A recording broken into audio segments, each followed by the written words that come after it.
We are ready. All right. Good evening and welcome. I call to order the June 28th, 2021 City Council Successor Agency to the Redevelopment Agency Housing Authority regular meeting. Would you all please stand and join me in the Pledge of Allegiance? I pledge allegiance to the flag of the United States of America and to the republic for which it stands, one nation, under God, indivisible, with liberty and justice for all.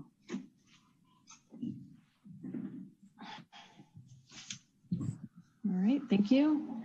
Are there any changes to the order of the agenda this evening? Nothing from staff this evening, Madam Mayor. Okay, thank you. All right, and I'm not seeing any hands up from council. Greg Rubin, City Attorney, is there a report from closed session? There's no report from closed session tonight. Okay, thank you. All right, we'll move on to item 5, council communications and announcements. These are brief items from members of the City Council regarding upcoming events in the community and correspondence that they have received. They are informational in nature and no action will be taken on these items at this meeting. I see Vice Mayor McDowell. Thank you, Madam Mayor. This is actually I'd like to ask for a council communication. I'm wondering, given our last meeting and our votes about Laurel Street, if there's an update from the downtown subcommittee about next steps or when that committee might be meeting. Yeah, I think we've got a meeting scheduled coming up in early July. I don't think it's scheduled yet, but I think staff was working on it. Yeah, we were targeting, I think, early next week, first half of next week for a meeting, if the subcommittee is available or the first available date after that. We're putting together, we're having a big all-hands staff meeting this week in preparation of the subcommittee meeting to help flesh out a lot of the issues that the council talked about at their last meeting and some prior thoughts that the subcommittee had shared with us, so that we could start to craft a list of options, recognizing that it seemed like there was a desire on the part of the council to see, some interim plan come forward fairly quickly. And I know some of the council members this week are meeting with merchants and business owners downtown. I'm meeting on Thursday, I think, with a group from the downtown, so we'll get some more feedback there, which I think will be helpful timing in advance of our next meeting. We will hope to get any items that, the subcommittee's recommending back to council on their next agenda, if time's permitting. If it's not permitting and, the subcommittee's in agreement and the changes make sense, I still have the emergency authorities that are granted under the current declaration of emergency, so that I could put changes in place, and then the council could choose to ratify or not that decision at the earliest available council meeting. So we have quite a few tools available to us to help with any anticipated changes to the current configuration or program of the downtown. Great. Thank you, Jeff, and thank you, Adam and Ron, for your continued work on this big topic. I too have been visiting with business owners, and I think there's a lot of interest among all of us to figure out next steps and how we can best support our downtown businesses. So really appreciate the update and the work. Thank you. And I apologize. I was looking at another subcommittee meeting that I just agreed to today, and I was thinking that subcommittee meeting was the downtown subcommittee. So too many subcommittees. All right, thank you. All right, I'm not seeing any additional hands raised for reports from council. Crystal, are there any members of the public who wish to make a public comment? This is for persons wishing to address City Council on matters not on the posted agenda, may do so. Each speaker will be limited to 2 minutes. If the item you are speaking on is not listed on the agenda, please be advised that the City Council may briefly respond to statements made or questions posed as allowed under the Brown Act. The City Council's general policy is to refer items to the staff for attention or have a matter placed on a future City Council agenda for more comprehensive action or report informal public discussion and input at that time. Yes, we do look like we have one hand at the moment. Debbie, you should be able to unmute yourself. There you go. Good evening, Council. And I would just like to say thank you very much for listening to the community about the concerns about storm drains. We do feel like you have heard us. We thank Steve Machida, the staff, City Council, and all the members of the staff who've worked behind the scene to put items in the budget tonight to improve the storm drain infrastructure, especially as it relates to Corvus Creek. So thank you very much from me and from many, many of my neighbors who feel recognized and appreciated in your commitment to the environment as it relates to storm drains. Thank you. All right, thank you, Debbie. Thank you, Debbie. I do not see any further hands. Okay, thank you. All right, the next item is the consent calendar. Does anybody wish to pull an item from the consent calendar? Vice Mayor McDowell? Thank you, Madam Mayor. Tonight I wish to pull item K, the resolution on Cherry Street Commons, please. Okay, anybody else have any other items to pull? All right, I don't see any additional requests. So Vice Mayor McDowell, if your item is fairly quick, do you want to proceed? Sure. I just wanted to ask staff for a very brief presentation on this project. I think that affordable housing is so important to our council, and we're dedicating time and a significant amount of resources to this project. And I just think it's really important to keep the community informed on how it's going. So I see that Adam Aronson is joining us, so I'll let him take it away. Thank you, Vice Mayor McDowell. Yes, I'm Adam Aronson. I'm the city's Economic Development and Housing Manager. I'm happy to give an overview of this project. So it is a 100% affordable housing project at 1232 to 1244 Cherry Street. It is a partnership with the City of San Carlos, HIP Housing, and Eden Housing. And it is a workforce and family-oriented housing project. So that means there's a variety of unit types that will be in the project. And it's ideally located near downtown with access to transit, schools, the library, shopping, and parks. And Crystal, do you mind advancing the slides for me? Thank you. So on the left here, you'll see an overview of the area, and the red outline is the properties in question. And on the right is the site in question. So that red dotted outline shows where the actual development will take place. And it will result in the alley being relocated to more align with the existing alley behind Wheeler Plaza, and then exit straight down to Cherry Street. Next slide, please. And so what we expect to get out of the project is 30 to 35 affordable housing units. And it'll be a mix of 1, 2, and 3 bedroom units. Now, as the council may remember, earlier the project site was a bit smaller and it was mostly made up of studio units, but we were able to identify a small city parcel located between Wheeler Plaza and the existing site. And by adding that to the project, we're able to expand the size of the units so we could get 1, 2, and 3 bedroom units and make it a more family-oriented development to help meet a great need we're seeing in the community, and to also help make the development more attractive towards tax credit financing. Next slide, please. And so in terms of the city contribution, the city has an escrow already allocated $2.8 million for acquisition of the site of the property at 1232 Cherry Street, which is needed to help round out the site and enable us to relocate the alley. And then the council has allocated $4 million for project development. $1 million comes out of that $4 million for this pre-development loan agreement. And so what this agreement will do is help to facilitate funding for pre-development due diligence, architectural and design services, approvals and entitlements, and other related work, and really help the project start to move forward. It does not commit the city to approving the project at this point, and then the remaining $3 million will be distributed at a later date, according to the terms of a development and disposition agreement, which would need to come before the council for approval. And that $1 million comes from Fund 29, which is the city's housing in lieu fund. With that, I'm happy to take any questions you may have. Are there any questions for Adam, Vice Mayor McDowell, and then Councilmember Dugan?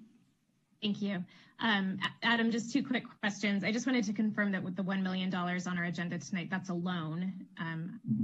Correct. Okay. That's correct. And then what is the time frame for getting this project, seeing it all the way through? I know we're so very early in the early stages, and I just think it's really important to kind of clarify for the community what the timeline could be. Yeah, so we're still a little ways out from where we get to the point of construction or anything like that. Right now, it's just going through design and pursuing entitlements for the project and helping to flesh out what the project will actually look like. In terms of entitlements, we expect that to perhaps happen and maybe get approvals in 2022, in the first half of 2022, ideally. That's the goal we're aiming for right now. And then sometime after that, if approval goes through, is when construction would begin. Great. Thank you very much for the presentation tonight. All right. Councilmember Dugan. Great. Thank you, Madam Mayor. And thank you, Vice Mayor McDowell. I appreciate you pulling this item because it is such a terrific project. And I commend staff for all the good work on this. Having a 100% below market rate project like this in our downtown core is just fantastic. And I know it was a lot of work assembling those parcels, et cetera. So we've done some good work on this. And my only question is, I know this is kind of a typical first phase of a project, the due diligence and the initial planning stages. Just are there any showstopper type issues foreseen, or have you bumped into anything yet, or is it all normal course, full speed ahead on this one? Mm-hmm.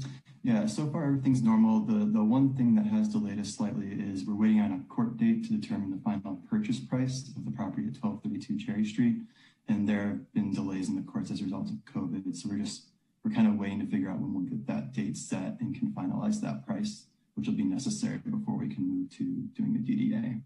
I see. And I'm sorry, that's the price, the purchase price is not finalized? That's right. The final price has to be determined by the court, but we have an appraisal for it, and we have a good idea of what it will be, but we just have to have it confirmed. Understood. Okay, thank you. Okay, thank you. All right, Crystal, are there any members of the public who wish to make a comment? I do not see any hands. Okay, thank you. All right, so with that, I'll entertain a motion for the consent calendar. Madam Mayor, I move to approve City Council consent calendar items A through L. Okay. All right, any further discussion? All right, Crystal, can you call the roll, please? Councilmember Collins? Yes. Councilmember Dugan? Yes. Councilmember Rack? Yes. Can I just ask one procedural question? Since that was pulled, can we just put it back in the consent calendar? Or do we have to vote on that separately? Since it occurred before the vote, you can just vote on it all at the same time. Got it. I just appreciate the clarification. And yes. Thank you. Vice Mayor McDowell? Yes. And Mayor Parmalohan? Yes. Okay, so that moves us to item 8A, study session discussing the draft climate mitigation and adaptation plan. And we'll be taking a report from Adam Lokar, management analyst and sustainability specialist. Great. Thank you all, and good evening to all city council members. Again, I'm Adam Lokar. I'm a management analyst in our city manager's office. Also joining me today are Tammy Seal and Eli Crispy from Placeworks, our consultants on the project. And we're here today to give you a presentation on the draft climate mitigation and adaptation plan. Just answer any of your questions and allow an opportunity for you to provide any feedback.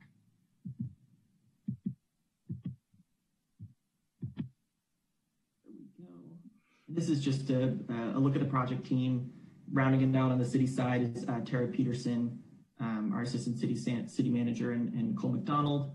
And on the Placeworks side, the associates, Jacqueline Proston, Jessica Robbins. I'll start things off just with kind of an overview and provide some context behind this project. We already, as a city, have an existing climate action plan. It was adopted in 2009 as part of our general plan update. It's a strategic plan to reduce our community's greenhouse gas emissions, and it set the target of reducing them 15% below 2005 levels by 2020, and identified 21 measures to achieve that target. As you'll see in a moment, as of the most recent year we have data in 2018, we are 25% below 2005 levels, so we've already surpassed our 2020 goal. So the new plan, the Climate Mitigation and Adaptation Plan, we're calling it CMAP for short, it both updates and expands on the 2009 Climate Action Plan, really to ensure that the city remains consistent with state regulations related to greenhouse gas reductions and also other changing conditions. So it provides new greenhouse gas reduction goals looking out to years 2030 and 2050 and identifies strategies to achieve those targets. In addition to that, it also looks at potential climate change related impacts and vulnerabilities and identifies strategies that support kind of climate adaptation and resilience. It provides an implementation and monitoring program to kind of guide staff in executing the plan, and will also have an environmental review that's consistent with the California Environmental Quality Act. This is just a big layout of the document. The executive summary just provides a high-level overview. The introduction describes both the purpose and the kind of regulatory framework and how the plan was prepared. The greenhouse gas emissions chapter is an analysis of our emissions, both inventory, and a forecast of those emissions going forward and sets out the greenhouse gas reduction targets. The vulnerability to climate change chapter includes the process for developing the vulnerability assessment and provides an overview of the city's populations and assets and how they may be impacted by climate related hazards. The greenhouse gas emission reduction pathway provides the goals, strategies, and actions chosen to help San Carlos achieve the reduction targets, including the amount of emissions reduced for each strategy and the associated co-benefits. And then the adaptation pathway chapter is very similar. It's just focused on climate change adaptation. And then it finishes with an implementation strategy describing how the plan will be implemented. I'll talk a little bit about preparation and timing. We began this project over a year ago, starting kind of with technical analysis of both our vulnerabilities to climate change and our greenhouse gas emissions. Over the winter and spring, we spent time developing both the mitigation and adaptation strategies. And now here we are in the summer, preparing and publishing the draft plan. So throughout this process, we've strived to create opportunities for public engagement through a variety of different means to ensure that the CMAP is reflective of our community's desires, values, and expectations. So in the first phase of community outreach, we announced the plan through the project through a spotlight newsletter. We went and presented to all the city commissions to announce the project and invite participation. And then we hosted 2 workshops in August and October of last year to kind of kick off the project, show the community the revised greenhouse gas inventories, the vulnerability assessment, and gather their thoughts on possible actions the city could take to address climate change.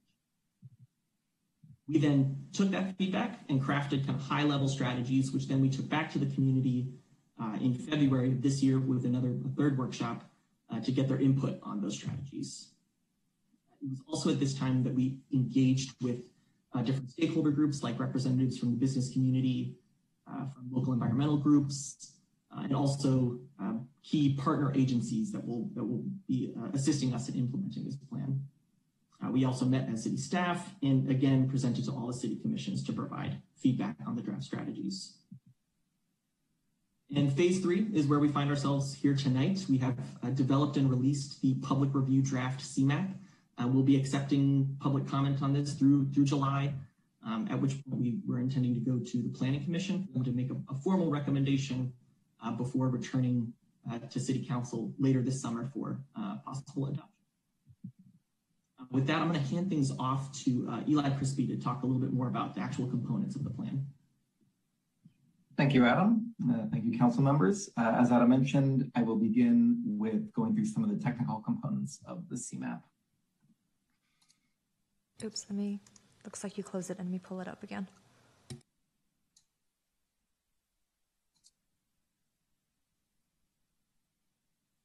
Thank you. If you could skip ahead a couple slides, please.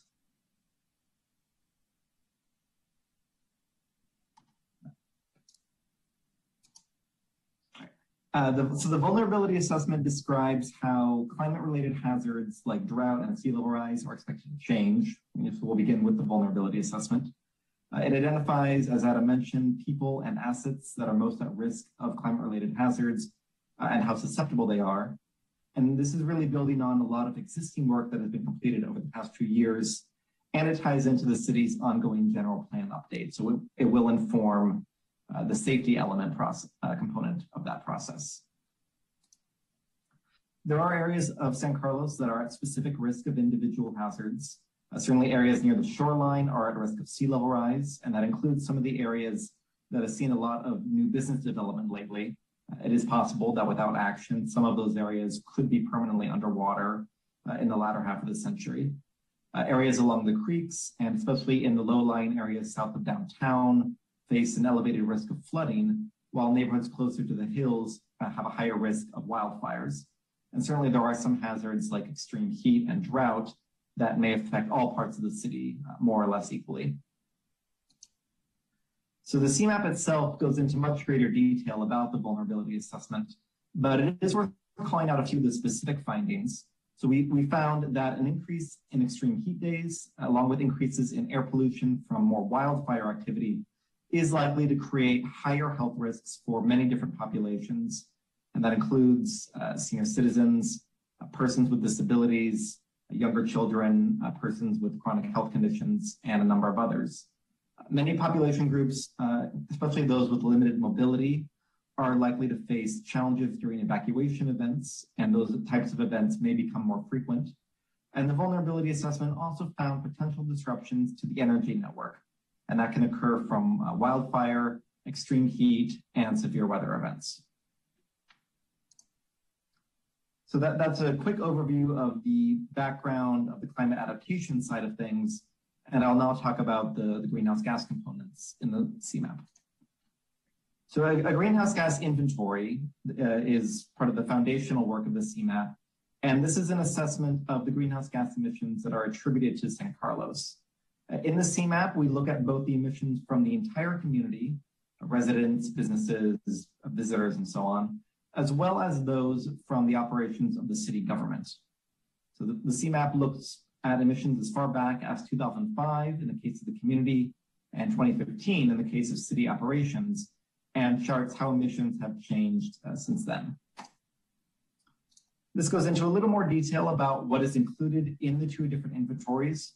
And you can see that the community-wide inventory is meant to cover the range of activities that occur in San Carlos, while the city operations inventory, that's really focusing on what is happening at city facilities and who is using those facilities.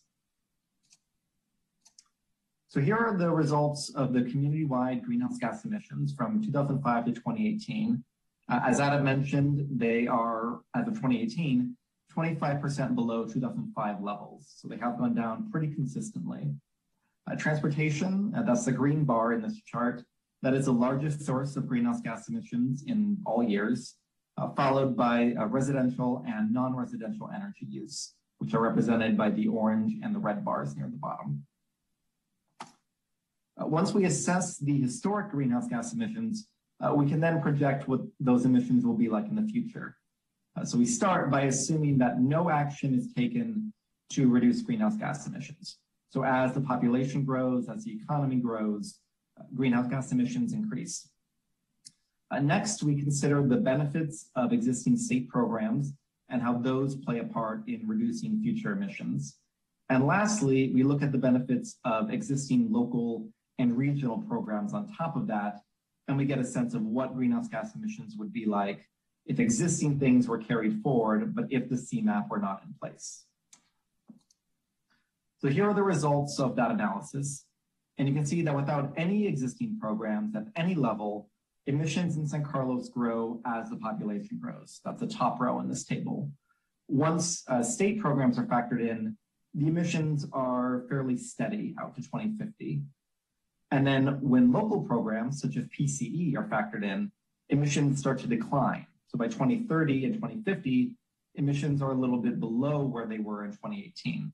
And I should note that this does not include the recently adopted all-electric REACH code that is assessed elsewhere in the CAP, and that will bring emissions down even more along with the other policies in CMAP.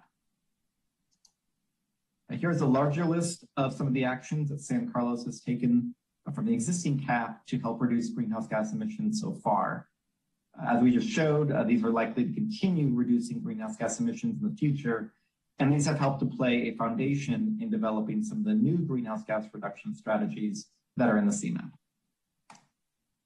So with these existing emission reduction strategies factored in, you see that the overall distribution of emissions doesn't change too much. Transportation does remain the largest source, but it does keep emissions well below both the 2005 baseline and where emissions were back in 2018. And with that, we can get into the greenhouse gas reduction and the climate adaptation strategies that are in the CMAP. So on the greenhouse gas side, the strategies are meant to reduce greenhouse gas emissions on a path that is consistent with the state's targets. So California has adopted a target of reducing statewide greenhouse gas emissions 40% below 1990 levels by 2030, and is working on a goal of, or working towards a goal of 80% below 1990 levels by 2050. So that is the pathway for reductions that the CMAP puts San Carlos on. I should point out that these are targets, and the pathways that go along with these targets, these are meant to be a floor for greenhouse gas reductions, not a ceiling. The city does have the option to go beyond this pathway to further reduce greenhouse gas emissions, or the city can prioritize certain measures or accelerate these reductions and try and hit these targets sooner. There are likely to be some new policy and technology innovations in the future that can further reduce greenhouse gas emissions that are not accounted for in the CMAP simply because we're not aware of them. So consider that the 2009 cap didn't include the full benefit of PCE. But the city took advantage of that opportunity when it became available, and it played a significant role, as you saw, in reducing emissions. So there may be more currently unknown opportunities like that become viable in the future. On the adaptation side, there aren't really specific targets to hit, but the CMAP does make sure that the city is complying with state laws to assess the harm that is posed by climate change and to develop strategies that improve community resilience to climate change and associated hazards. So getting into the strategies a little, on the greenhouse gas reduction side, there are 33 strategies in the CMAP, and they are organized around 8 goals that are really meant to reduce 5 key sources of greenhouse gas emissions in the community. Each of these strategies does include a number of targeted, what we're calling implementation actions that are very focused items to help the city put these strategies into effect. There are 2 ways to reduce greenhouse gas emissions. One is to decrease the amount of an activity that produces the emissions, and the second is to decrease what is called the carbon intensity. That is the amount of emission produced per unit of activity. So for example, if we were reducing emissions from transportation, the CMAP can reduce the amount that people are driving, make it easier for people to use other forms of transportation, for example, or the CMAP can decrease the carbon intensity, and that would be by increasing the use of fuel-efficient and electric vehicles.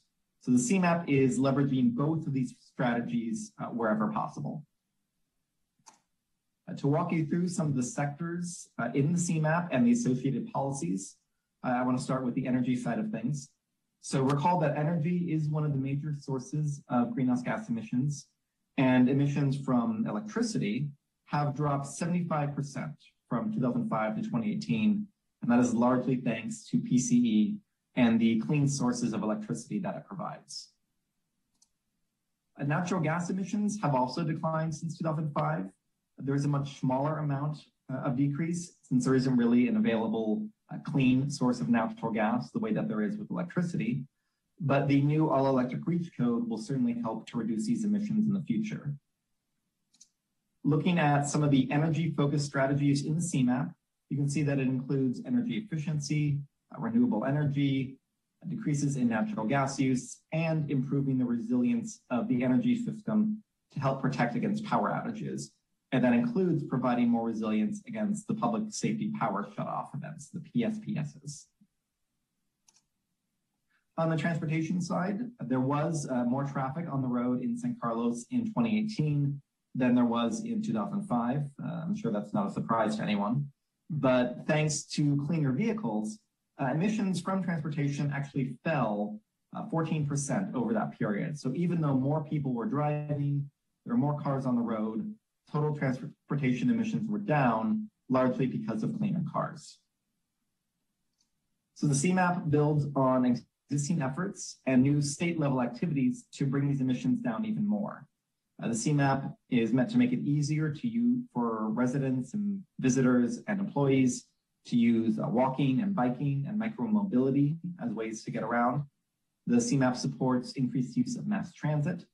It allows for land uses that are less car dependent, and it also helps with the transition to increases in electric vehicles, building off some of the recent state declarations around this topic, and what we hope to see soon from the federal government as well.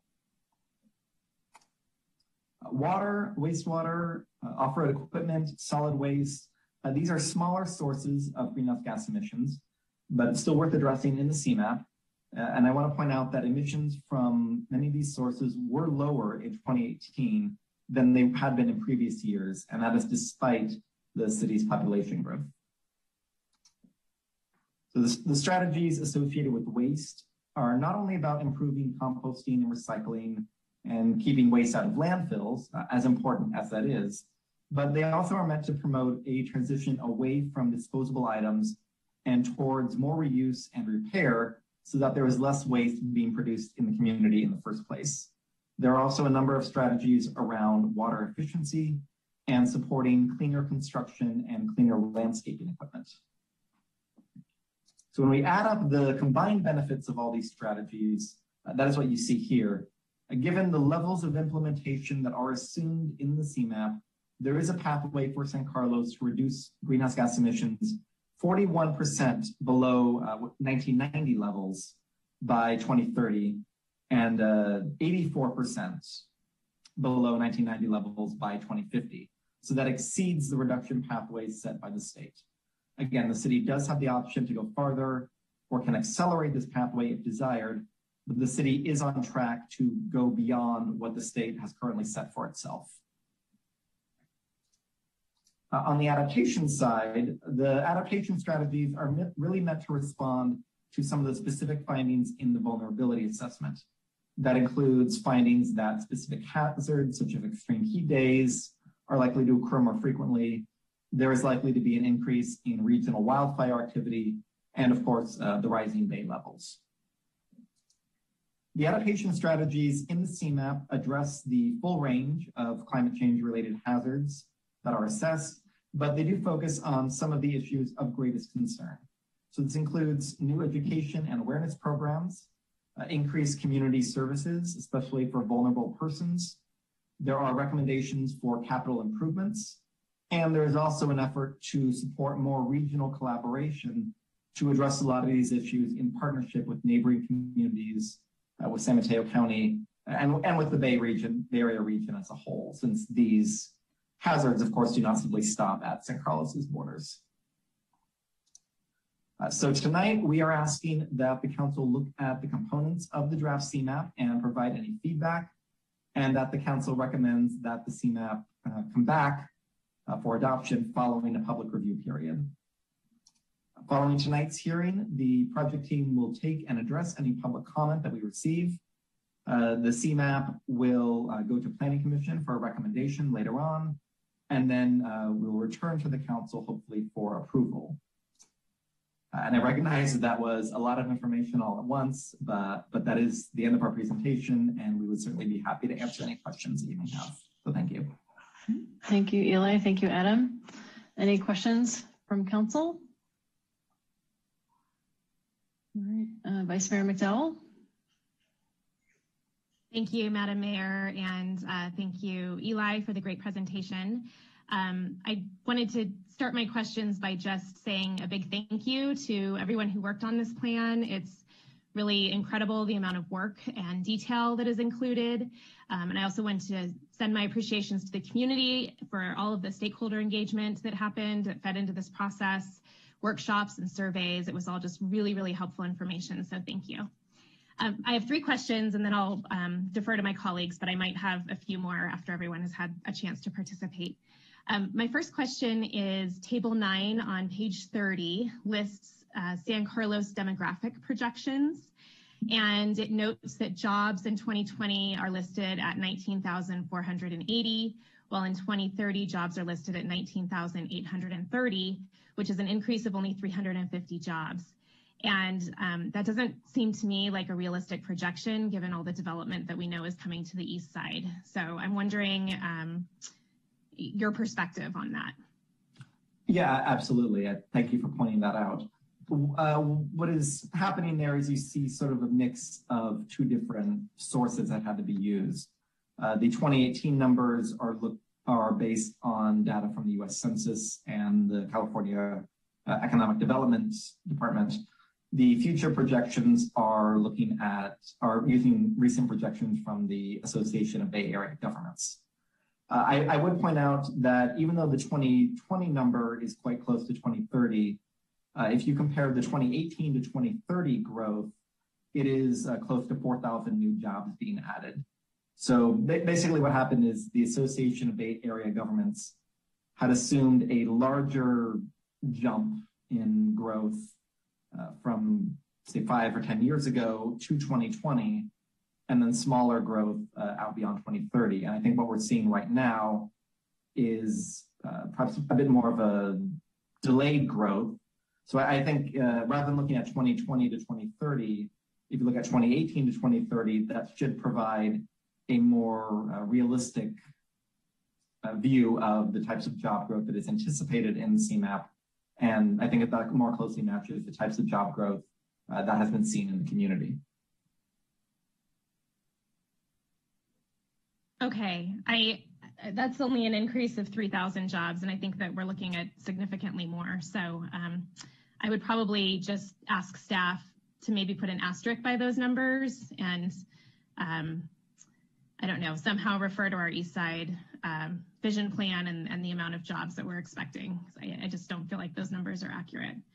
My next question is, page 31 discusses the community-wide GHG forecast and states that 2020 numbers do not reflect changes in behavior and activity associated with the COVID-19 pandemic. I'm just wondering if there's an opportunity in the plan to call out how the pandemic could lead to greater changes in our society, specifically regarding telecommuting, hybrid workplaces, working from home, not commuting so much, and you know, contributing to you know, greenhouse gases. I think there's certainly opportunity to mention that potential. Okay, thank you. And then my final question is, residential energy is discussed on page 54, and it notes that residential natural gas is anticipated to increase by about 7% between 2005 and 2050 as a result of an increase in population. I think you alluded to that in your presentation.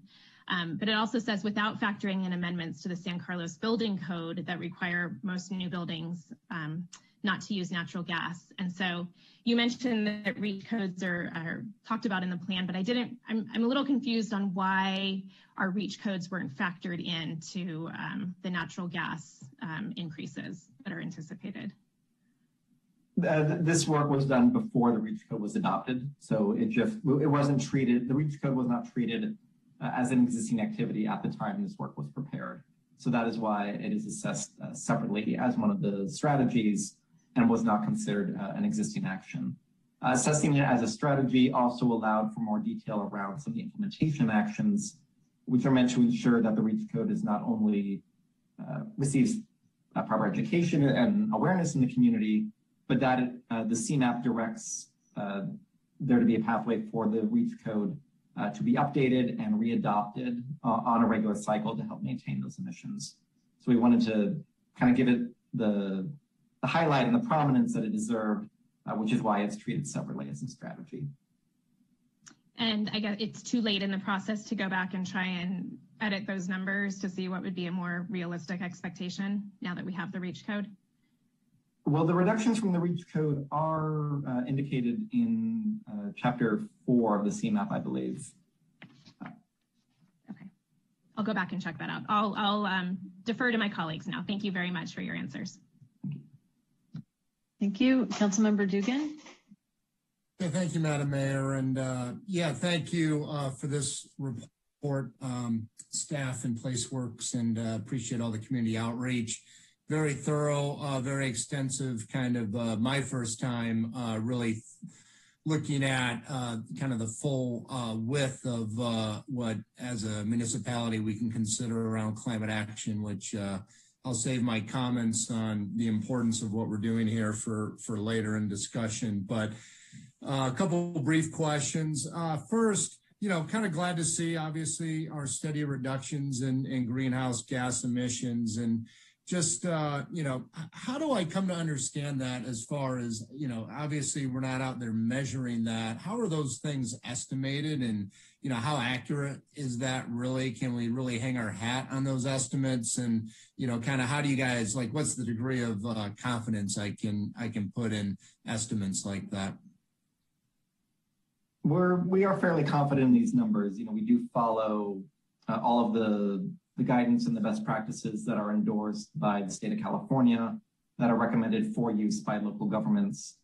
This process is used, you know, up and down the state and largely, you know, throughout not only the U.S. but in many other countries. So we have a fairly high level of confidence that the numbers we're working with are accurate. and that the way they're assessed is kind of the best available method given the availability of the data. Could you just give me like a quick example, like, you know, our number one source is transportation. So what is that? We measure like automobile registrations or miles used, like, you know, just give me a little brief flavor of how that gets measured.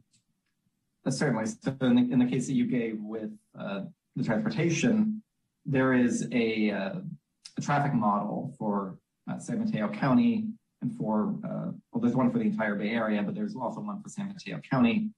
And through BACMed and ABAG, we have, you know, they have run that model and looked at what is the amount of trips that are generated by community members in San Carlos. So that's trips within the community and also trips between San Carlos and another location. So that gives us the amount of miles that people are traveling on an annual basis. We then combine that with information from the Air Resources Board and from the DMV about the types of vehicles that are registered here. And that gives us a pretty detailed assessment of the fuel efficiency, you know, how many vehicles are diesel versus gasoline versus electric versus other fuels, and how much fuel they're using per mile. So we can bring all that information together, and that gives us the transportation-related emissions. So I wouldn't claim that it is absolutely 100%. There is no error or no margin anywhere at all, but it is it is accurate. It is consistent with the way this is done throughout the state.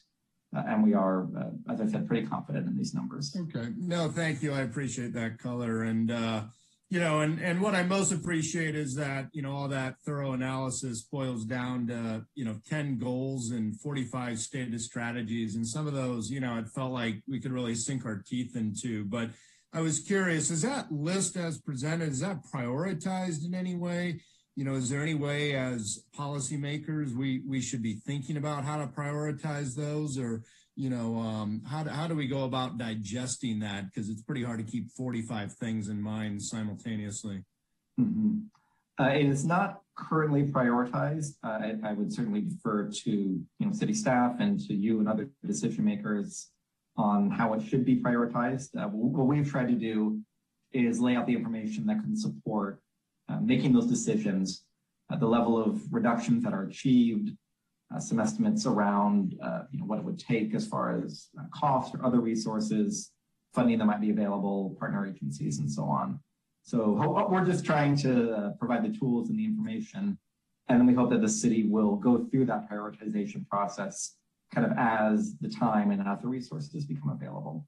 Okay, I see. I personally didn't really notice the tools or the data to prioritize those, are, you know, like the relative impact expected from each or the relative cost of each. So, you know, any more color we can gain on that would be appreciated, but great. Those are my questions. Thank you. Thank you. Councilmember Rack. Thank you, Madam Mayor.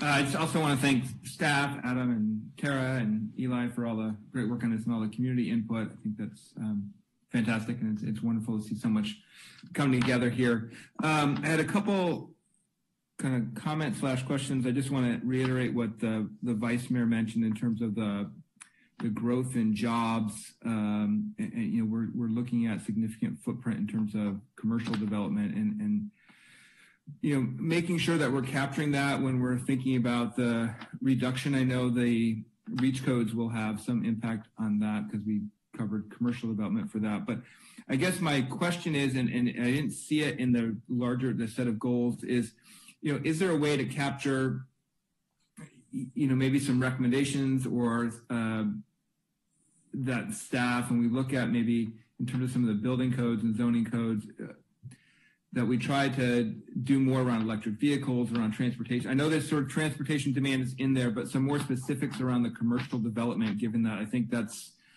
I just can see our transportation sort of emissions and output going up significantly. And is there a way to sort of capture that maybe a little bit better to kind of target on that?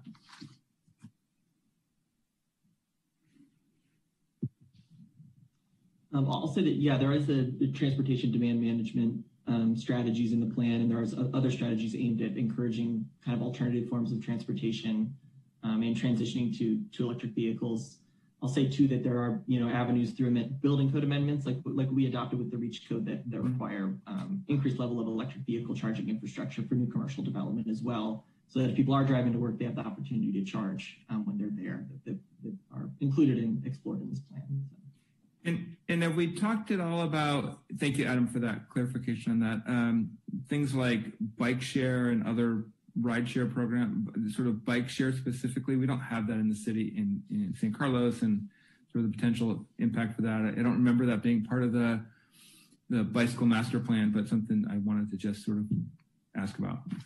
Yeah, there is a strategy in there related to a micro-mobility pilot program. So something that the CMAP does recommend that we kind of research and consider. Perfect. That's all the questions I had. Thank you for all the work on this. Thank you. Councilmember Collins. Thank you, Madam Mayor. Again, staff, great presentation. I'm not sure who this question is going to be directed to, but I'm just wondering, I'm very impressed with how much progress we've made in the last 15 years. And I'm wondering if there's any other areas that you feel maybe we could improve our performance over what the state goals or guidelines are. Is there anything that maybe we could have done better but didn't do better, or are we on track with in just about every area? I think it's safe to say that we're moving at a similar pace of most of the cities in our region. All of these strategies that are identified in this plan look to go, build on what the state is already doing, and get us to the goals, because we know that the state action alone won't get us there.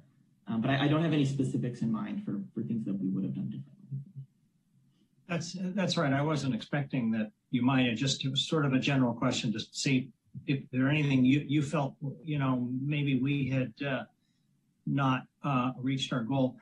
Most of the other questions I have or had were answered by the presentation, so I'm very grateful for that. And the only other question I have is that on that strategy 41, the community wildfire protection plan, I'm wondering if the study is going to include the possibility of constructing new evacuation routes out of our hills. The community wildfire protection plan usually focuses on fuels reductions and vulnerabilities, and I believe the evacuation routes are typically something that would be considered in the safety element. Eli, I'm not sure if you have any other information on this. Do you? Yeah, I mean, I think the safety element is certainly a good place to discuss evacuation routes, especially now with the general plan being updated. The community wildfire protection plan could certainly identify a potential need, but I think there are probably better strategies like the general plan, the safety element, the circulation element, where it might be more appropriate to identify a new evacuation route if such a thing is necessary. I realize that it's not necessarily, exactly correlating with the climate action plan, but I would hope that there would be a reference to it so that it would give it a little bit of a weight when we start talking about the other areas where it will be important. This is Tara. One of the things that we are doing is making sure that all these plans are connected to one another. Al might be able to better speak about what the safety element is going to include. Al, are you able to answer Councilmember Collins' question? Yes, thank you. And good evening, Madam Mayor, members of the City Council. So we'll be looking at things that are currently in our general plan, like mitigation for fire and earthquakes and other natural disasters. So pretty much anything you can think of with regard to natural disasters. And it's a policy document. So the safety element is a policy document, and we'll be working with our fire department very closely and law enforcement as well to bring some ideas to the community. We'll be starting with those community meetings on the safety element in the next month or two. Thank you, Al, and thanks to everybody. Those are my questions. Great. Thank you. So I also want to lend my thanks to the community for participating in this process, and I know you'll continue to do so and provide your ideas and share your concerns. I want to thank Adam, Nicole, Tara, and PlaceWorks for your help on this. I was really pleased with really how thorough the document was and all the various inputs that went into it. So thank you. So just a couple, questions. I want to kind of circle back to something Councilmember Collins was talking about a little bit in terms of the goal and the aggressiveness of the goal in terms of meeting state standards. I think it's fair to say that broadly the community is, extremely concerned with climate change. We just went through an early heat wave. Councilmember Rack referenced the drought conditions that we're under that are quite severe this time of year. I understand British Columbia hit north of 100 degrees for the first time ever in recorded history today. So I think there's a kind of a general feeling that, we have a crisis right now and, we really need to address it as fast as we possibly can. So can you speak to us a little bit about kind of the reliance on state goals? Are those something that are, we feel comfortable that we can hit? Are those something that we feel concerned about hitting, but it's a stretch goal? Is it easy to hit those goals? And if so, would you recommend that we approach the targets from a more aggressive standpoint? I would say that what you've got so far is, in our view, what is a aggressive but also a viable and achievable pathway. And we certainly don't want to recommend something that would go beyond what we understand to be the city's ability to achieve.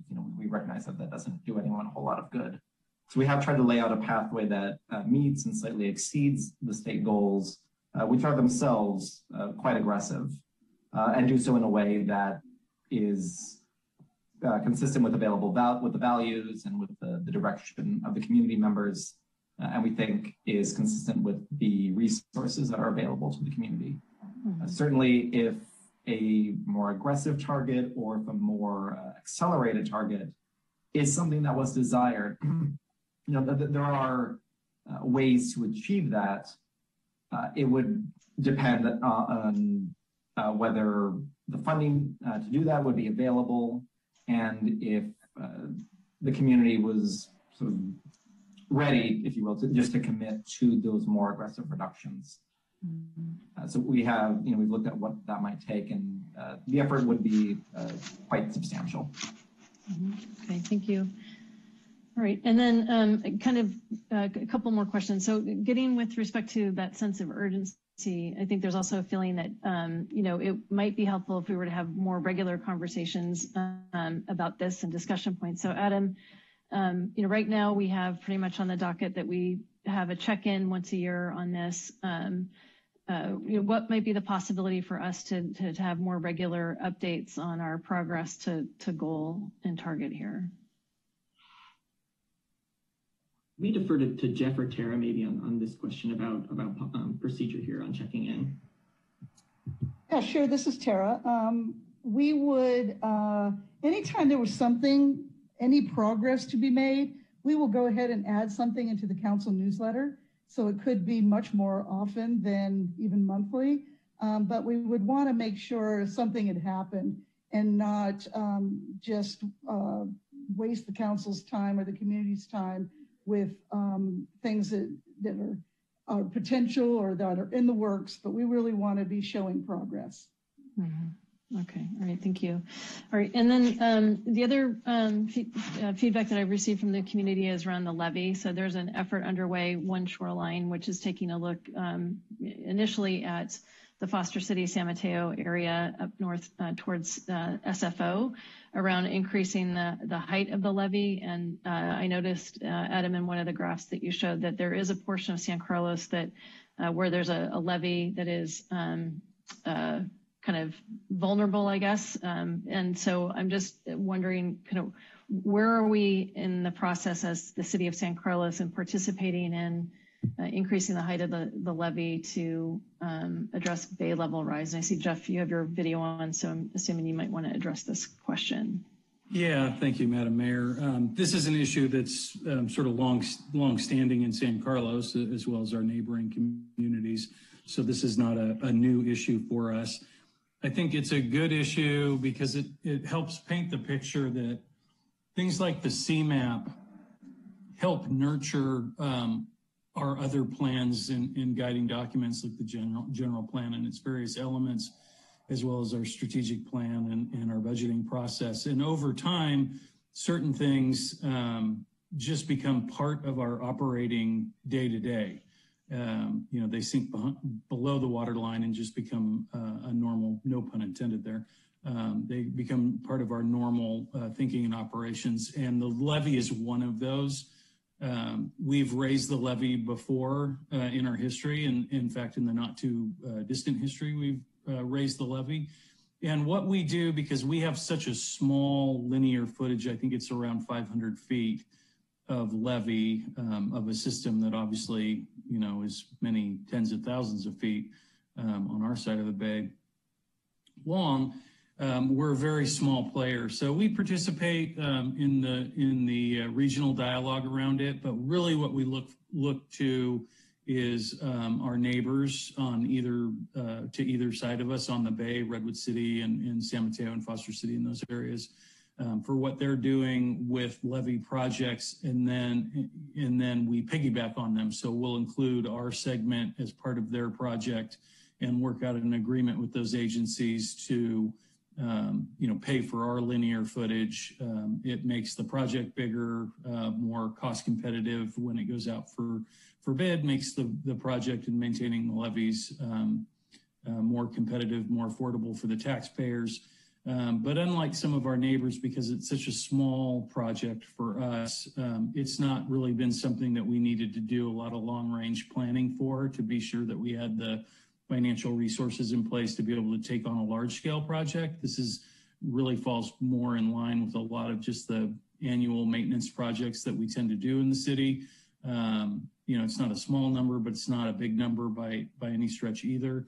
And so when those projects are ready to go forward, we usually know, at least a couple of years in advance, and we build those into the city's capital budget, bring them forward for council consideration, and then the project goes forward and the levees get raised. So I'm confident that, that San Carlos very much has this issue well in hand and will continue to be, a good partner within the region in terms of maintaining our levees. We're certainly not going to be the low point in the system. Okay. Thank you, Jeff. I appreciate that. Vice Mayor McDowell, I see you have your hand up again. Thank you, Madam Mayor. If you're finished with your questions, I had two very quick ones, and I really appreciate you asking the sea level rise question, because that was on my list. I know that's top of mind for a lot of people in our community. My question is on the neighborhood hubs that are mentioned in Strategy 13, which is encouraging the establishment of these hubs within existing residential neighborhoods that would be kind of small scale retail and service uses.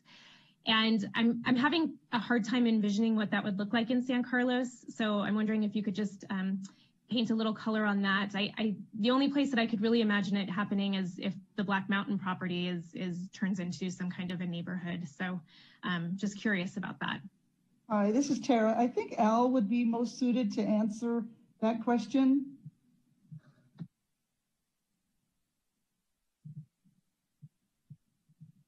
Yes, good evening once again. So San Carlos set the stage for corner markets and small retail spots in well-established neighborhoods when we did the 2009 general plan update. And they were called neighborhood hubs, and it was really a very significant shift in thinking at that time.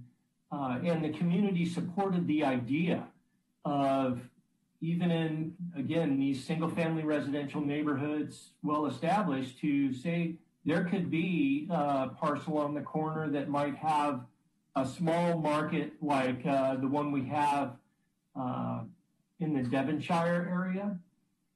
And so we have it in our land use document as something that is permitted. You'd have to get a use permit to do it. So someone, let's say you have a corner lot in a neighborhood, theoretically, you could come to the city and say, I want to either convert my house into a small market or, maybe a coffee place or something like that.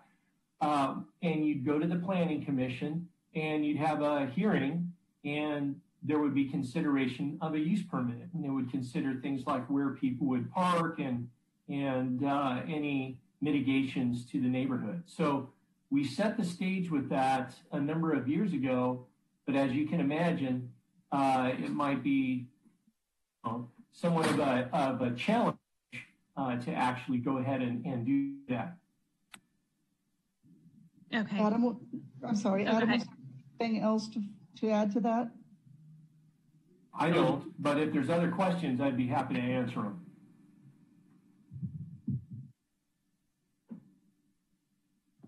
Thank you. Thanks, Al. And then my final question, this is just very quick. I noticed in strategy 2, there's a topic, K-12 energy conservation and efficiency education. And I was just wondering if there's a role to play for our Youth Advisory Council in that strategy.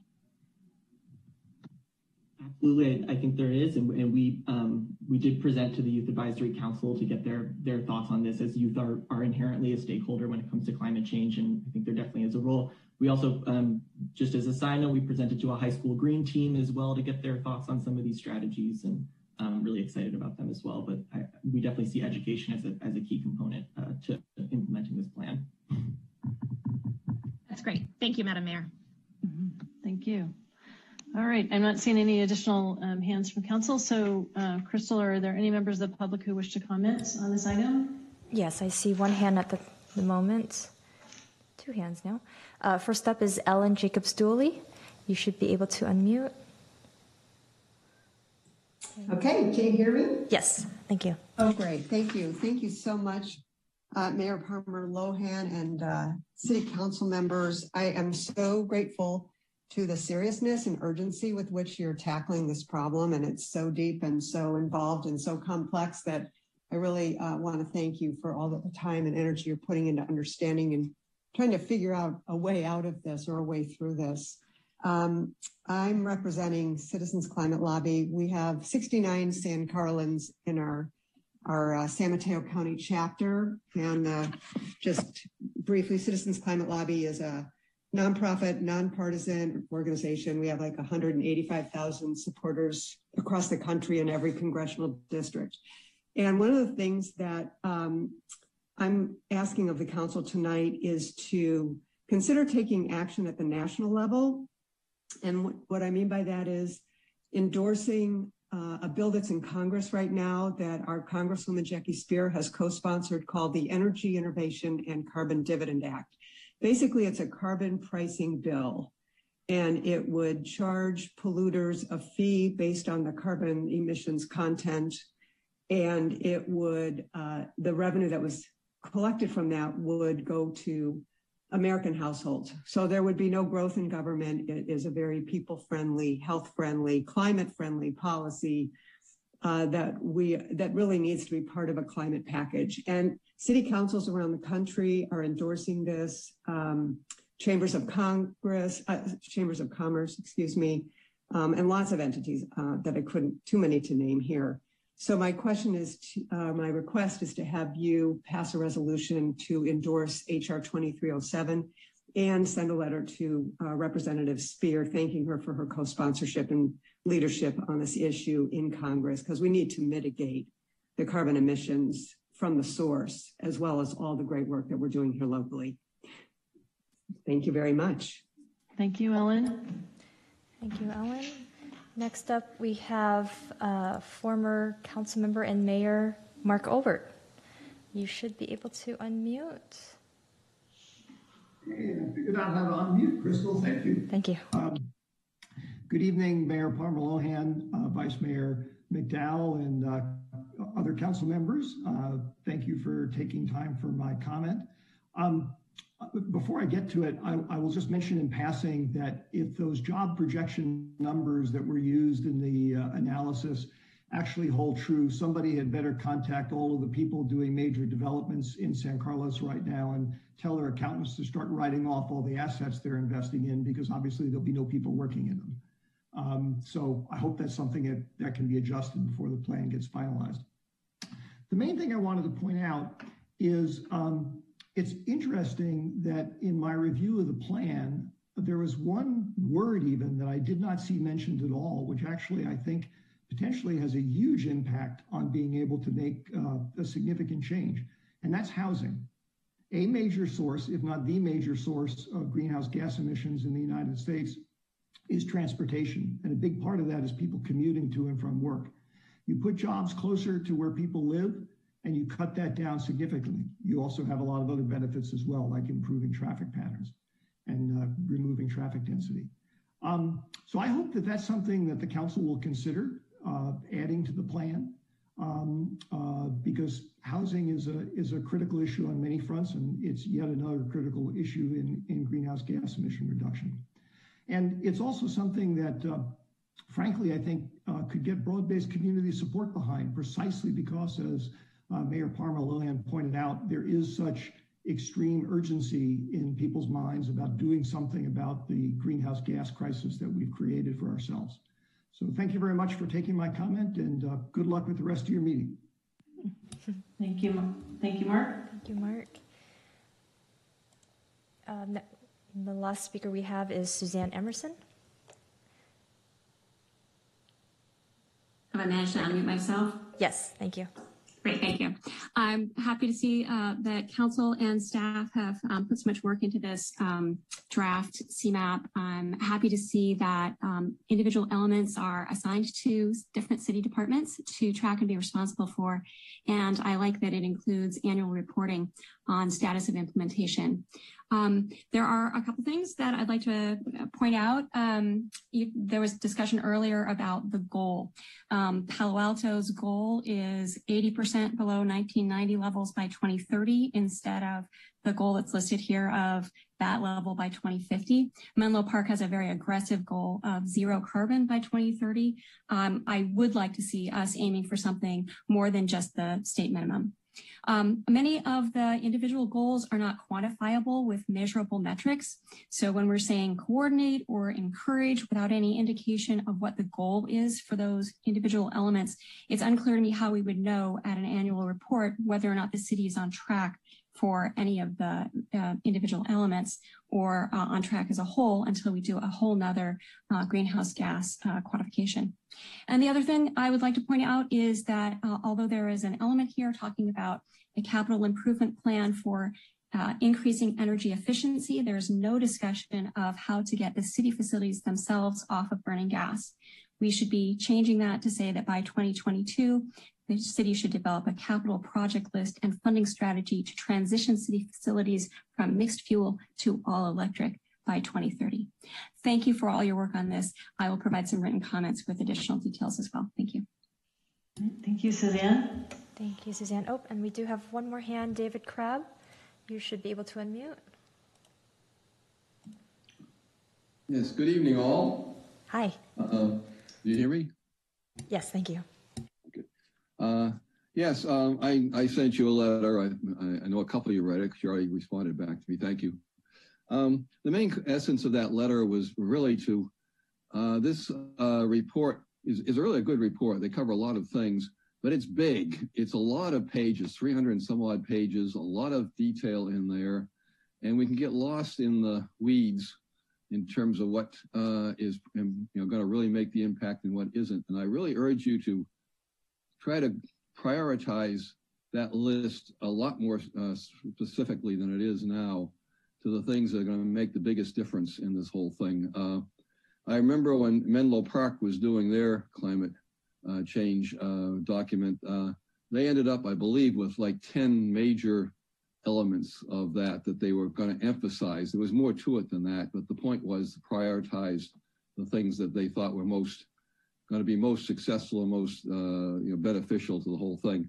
And I urge you to do the same, to really look at all those different elements. And there are some that are they're nice, but the question is, you've got only so much time in the city to accomplish this, and where do you put your time and your effort in? And don't spin your wheels on something or put your time into something that you may get it accomplished, but it's like a tiny little blip of 1% of solving the problem, and try to concentrate on the bigger issues. And thank you very much for listening to me.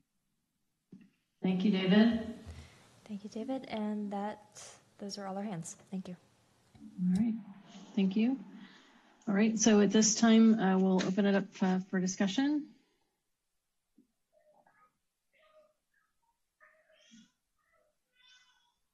All right. We'll go Councilmember Rack and then Councilmember Dugan, followed by Vice Mayor McDowell. Thank you, Madam Mayor. And I appreciate all the public comment. I guess I would just want to I think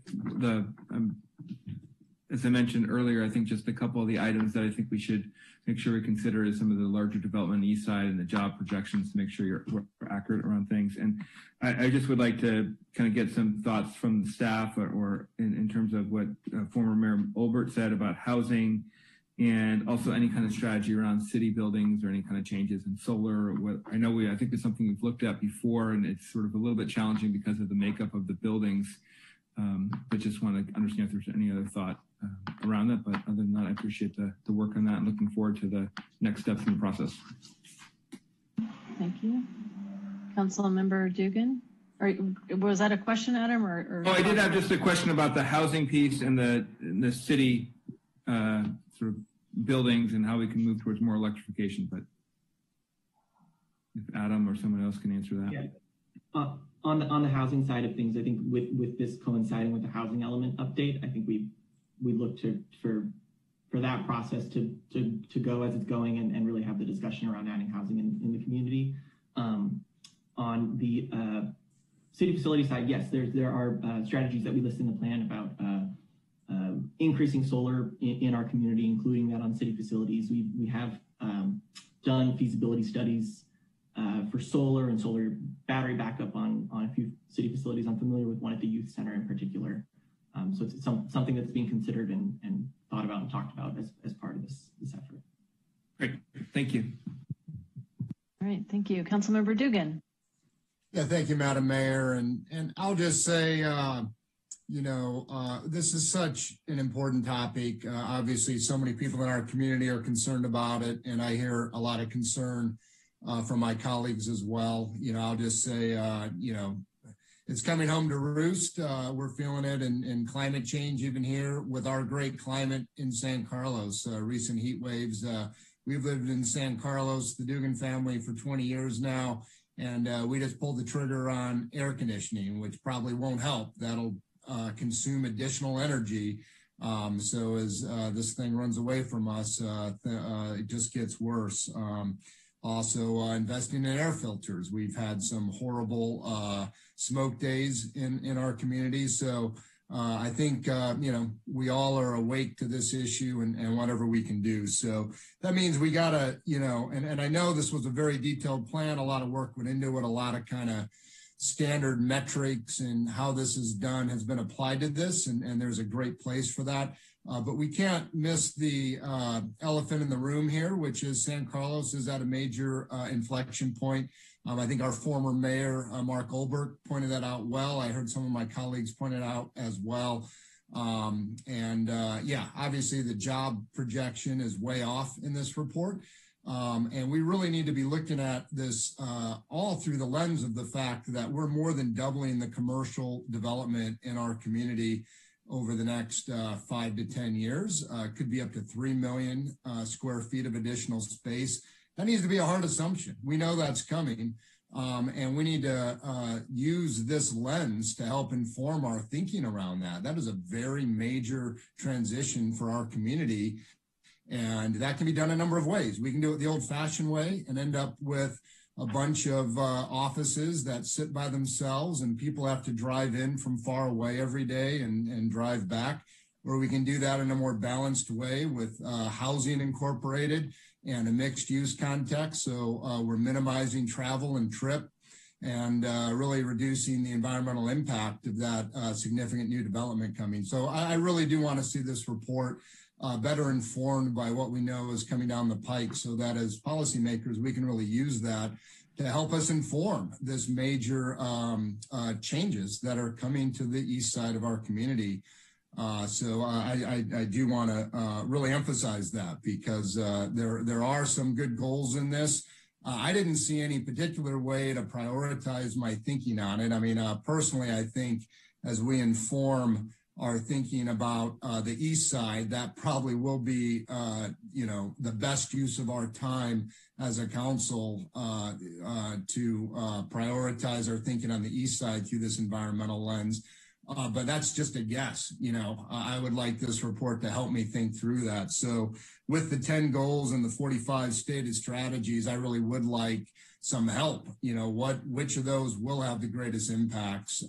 Which of those can be done in a most efficient way that we will likely have budget and resources to accomplish? So I want this to really be a living, breathing document that we can sink our teeth into, because that reflects the importance of this subject and what we need to get done over the next several years as a community.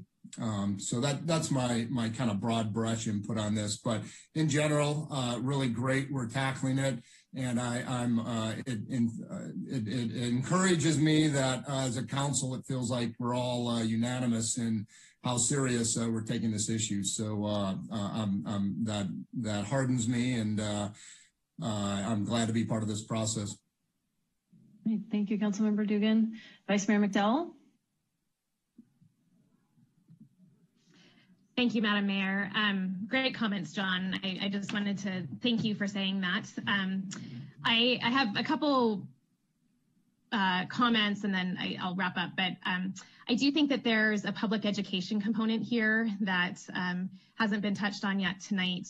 And I looked at the city's website today, and there's a climate page and there's a sustainability page, and they're great. But I did, in reading through all the comments from the workshops and, feedback from the public, it sounds like there's just kind of a general request from residents to help make that information easier to find. Can we package the information? Can we publicize it more? Putting the incentive programs together, listing the grassroots organizations that can offer help, the incentives, the technical assistance programs. I think there's a lot out there. So someone requested suggestions for fair, safe landscaping, which I thought was a really nice idea for us to take on. There was a request for a map of charging stations in San Carlos. So I think if we can do some work into, the education component, that would be very valuable. Strategy 6 is on rooftop solar. And it mentions continued participation in the SunShares program to increase solar in our community, which is great. I was thinking perhaps SunShares could be linked on the city's solar permitting website to kind of link those two issues. However, I looked at SunShares website today, and it says registration is closed for the 2020 season, and discounts expired on November 30th. So I think that's an example of kind of the public looking for information, looking for help, and then feeling frustrated by the process. I, too, am open to calling out housing in the plan, especially as it affects commuting. I think that's a really valuable, even if it's a box, we have lots of pretty boxes in the plan of where we call things out. And if it can link to the housing element, I think that's valuable. And I, too, think that, I don't know how this comes back to us, if it's part of the next budget round or how we prioritize funding. I did see, time frames are listed for each action item, near term, long term, but we might need to start funding some of the long-term accomplishments now. So I too would love some clarity on that. But in general, I think that, San Carlos can act as a leader, and I'm really proud of our council and our staff and our city for trying to lead by example here. I know that implementation of this plan will require funding and prioritizing that and looking for direction from council. And I think that we've made supporting sustainability issues and addressing climate change as one of our strategic goals, which I'm really proud of. And I think that we're all on the same page of wanting to continue to drive this forward. So also these goals are a floor and not a ceiling. And, you know, I think that that was a really good point to make tonight. So I'm looking forward to the work ahead and, you know, achieving additional greenhouse gas reductions in the near and long term. So thank you very much. Thank you. Councilmember Collins. Thank you, Madam Mayor. I just wanted to once again extend my thanks to staff for the incredible job they've done in all the time I've been on the council. I felt fortunate to watch the progress of this, and we definitely are headed in the right direction. We've made some dramatic improvements. There's one thing I didn't bring up earlier that was briefly touched on. That's the goal 8 regarding, you know, the impact on our water supplies. And I really would like to see us maybe partner with Redwood City and Belmont and possibly some other cities to really get serious about a water recycling program. That is going to potentially make a huge difference. 500 million gallons of wastewater goes into our bay every single day. And if we can recapture some of that and use it for our community members for non-potable uses, that would go a long way into addressing our water shortage, which I believe is really only going to get worse. But other than that, this has been a great discussion, and I look forward to our continued progress on it. Great, thank you. All right. So sorry. Can I just want to I appreciate Ron bringing up that comment. I think that's definitely something worth looking into. So I just want to echo his thoughts on the recycling of water. Thank you. All right. So so from my perspective, I think we can't act swiftly or decisively enough at this moment in time. I think from a offense perspective, changing our behaviors and adopting new technologies, and from a defense perspective, addressing that which has already been impacted by the effects of climate change, I think is really important. And those things include the actions that we're taking around mitigating risk of wildfires by hiring the goats and clearing the fuels, addressing the bay level rise and the flooding issues that were talked about earlier this evening. I also am very grateful that this council that oversees a community of 30,000 residents and 5.5 square miles is taking this very seriously. And I believe that we can certainly do our part to help reverse the trends that we've been facing with respect to climate change and move towards a more sustainable future. I've heard loud and clear tonight, and I concur that I think from a plan perspective, while extraordinarily thorough, I'm wondering if the 80-20 rule might be at play here. And what I mean by that is, what are the few actions that we can take that are going to have the 80% impact that we need to see in a relatively short period of time. So with that, I think another way to characterize, I think what I'm hearing council call for, and I'm in alignment with this, is what is the relative contribution of each of the actions that are proposed in terms of reducing greenhouse gas emissions and reversing the trends of climate change, so that hopefully we could accelerate the attainment of our goals sooner than later. I do also agree that calling out a stronger linkage with our housing element in this particular plan, as well as making sure that our estimates in terms of future population, both for residents as well as people who are traveling to San Carlos every day to work here, is important. And I think we can also link that to, for example, making sure that our transportation demand management plan really encourages the use of shared and transportation, as well as other forms of mobility. I'm in alignment that education, I think, would be a helpful thing. In particular, I know firsthand the power of youth, understanding the situation with climate change and how that has influenced the actions that we've taken in our family with our changes that we've made around these issues.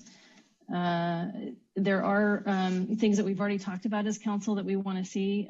So we started the conversation on reach codes and wanting to, we've adopted them. So I'm really pleased about that. We also have agreed that we would take another look at those sooner than later. So I would like to make sure that we keep an eye on that as well, because after transportation, it is buildings, right, that emit more greenhouse gas emissions. I also know that the partnership with Peninsula Clean Energy is a strong one, and the goal there is for that organization to get to 100% carbon-free renewable energy by 2025. That will be really helpful. And there's a couple other things. I wanted to draw attention to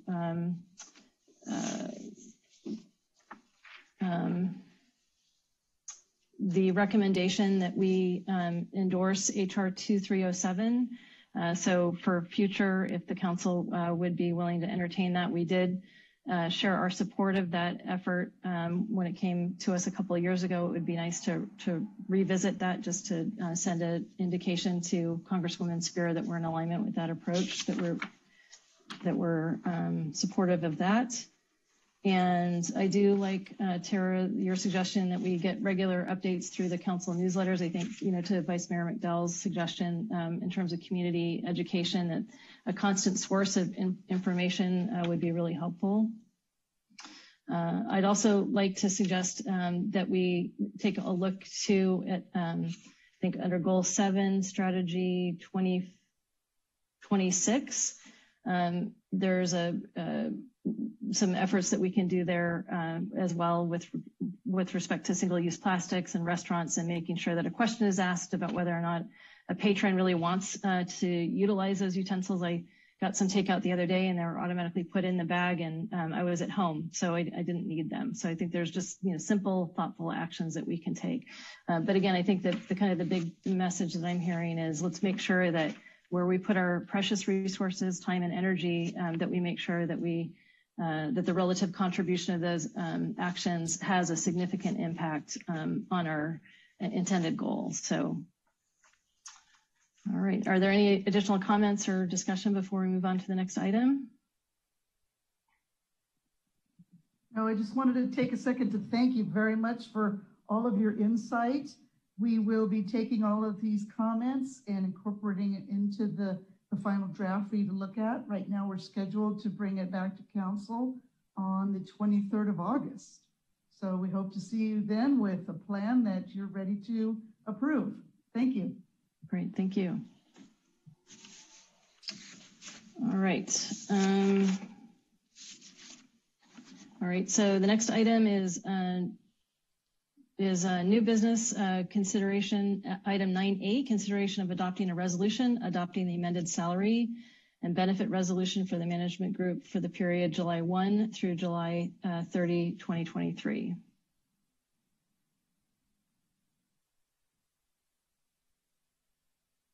Good evening, council members. Angie Rodriguez, Human Resource Manager. Before you tonight for consideration is an amendment to the salary and benefit resolution for the management.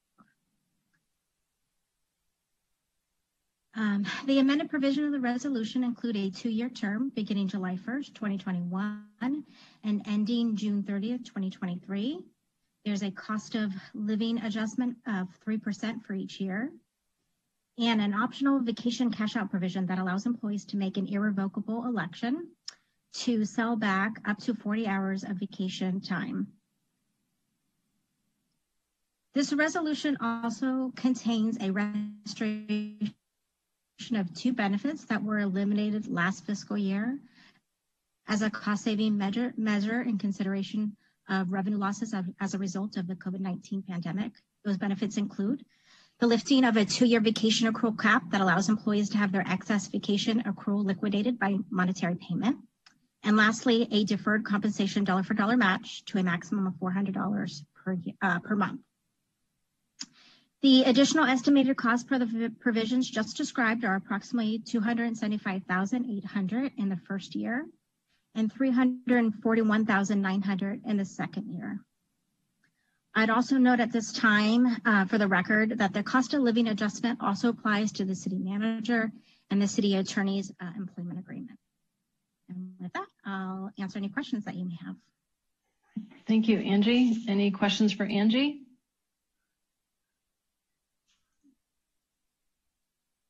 All right, seeing none. Crystal, are there any members of the public who wish to make a comment on this item? No, there are no hands. Okay. All right. Any further discussion from council?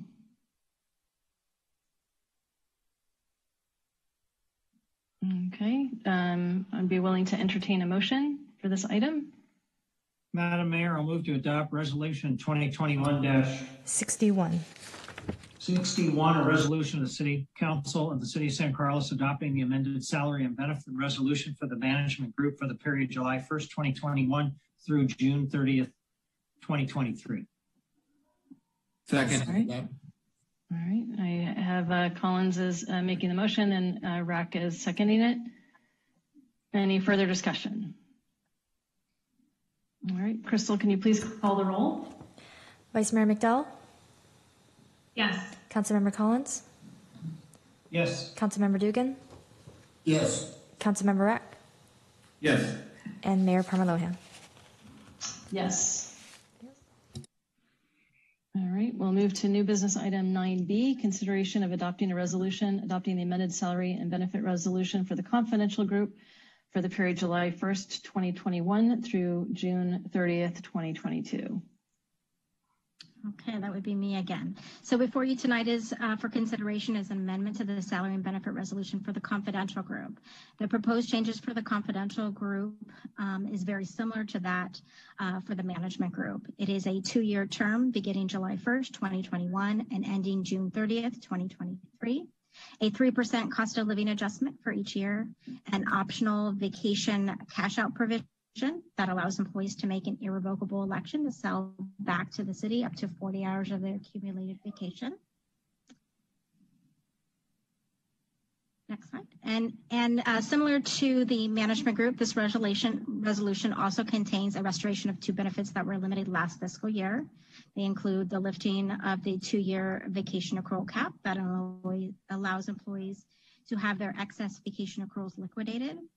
And lastly, a deferred compensation match, dollar for dollar match, up to $225 per month. The additional estimated costs for these provisions are approximately $65,400 for the first fiscal year and $73,900 for the second year.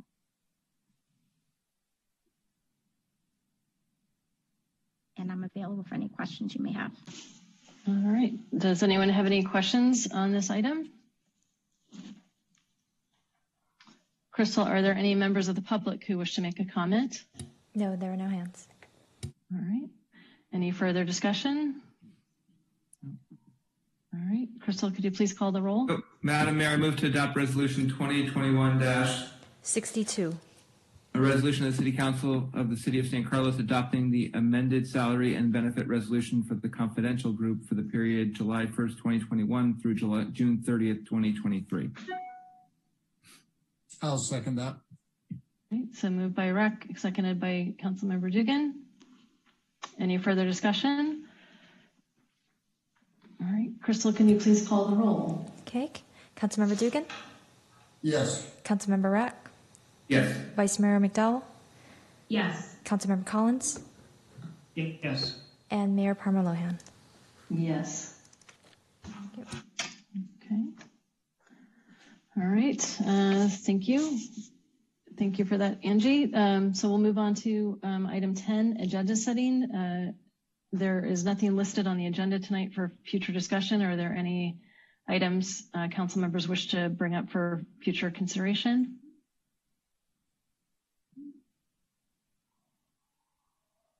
All right. So with that, we'll move to adjourn. But before I do, I wanted to adjourn the meeting this evening in the memory of Bev Buma. Bev Buma started volunteering for the Adult Community Center in 2009, coordinating our Health and Learning Lectures series. She provided 14 lectures a year and in 2012 planned and coordinated our first Elder Care Resource Fair, which became an annual event now sponsored by the Daily Journal. In 2013, we hired Bev to plan and coordinate our trips and tours program. Since that time, she coordinated over 100 day trips and sent over 80 travelers to 12 different countries and all over the United States. She hosted 2 travel shows per year and up until 2017, continued to schedule our monthly lecture series. Bev endeared herself to staff and participants alike. She was a true asset and will be dearly missed. So, all right. All right. Thank you, Madam Mayor. I appreciate that tribute. Thank you, Councilmember Dugan. All right. With that, we will formally adjourn our meeting. Thank you, everybody, for the discussion tonight, and thank you for the community for your engagement and staff for all of your work in preparing for this evening. Good night, everybody. Yeah, good night. Good night. Thank you.